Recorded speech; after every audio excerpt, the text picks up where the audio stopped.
सर्दियों की ठंडी हवा गांव के एक मिट्टी के मकान में घुस रही थी। हर दीवार, हर कोने अपने अंदर एक छुपा हुआ राज समेटे हुए था।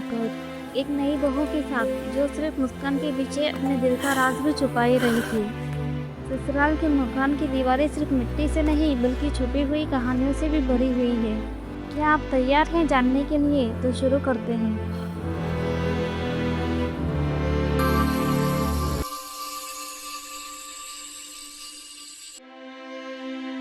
वो दिन थे जब सर्दियों की ठंडी हवा गांव की मिट्टी के मकान के अंदर भी घुस रही थी। मिट्टी की खुशबू, दीवार पर लगे पुराने पत्ते और छोटी छोटी रोशनियां सब कुछ जैसे एक पुरानी कहानी सुना रहा हो। नई बहू आयशा अपने कमरे में छुपकर सबके सामने मुस्कान बना रही थी, लेकिन उसके दिल में कुछ ऐसे राज थे जो सिर्फ वक्त के साथ सामने आएंगे। ससुराल के लोग, खासकर सास फरीहा बेगम, एक सख्त औरत थी। उसके चेहरे पर हमेशा तनकीद और निगाहें तनकीद भरी रहती थी। गांव के लोग कहते फरीहा बेगम को कोई भी बहू पसंद नहीं आती। आयशा ने दिन भर घर का काम किए, सबकी सेवा की, लेकिन उसके अंदर एक छुपी हुई चिंता थी। कभी कभी वह पुरानी दीवारों से बातें करते हुए अपनी आंखों में आंसू छुपाती।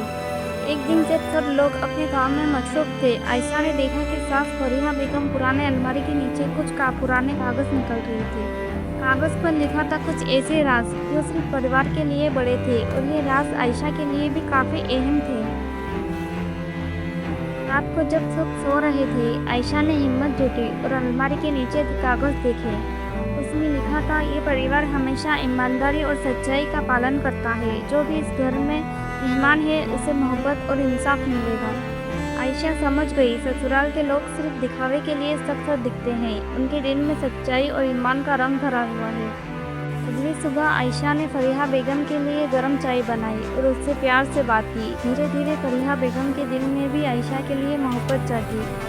गांव के लोग हैरान थे कि कैसे एक नई बहू ने सबके दिल जीत लिए। इस कहानी से हमें ये सबक मिलता है कि सब्र, ईमानदारी और अच्छे अखलाक से इंसान के दिल जीते जा सकते हैं। हर शख्स के पीछे एक कहानी होती है और समझने की ज़रूरत होती है।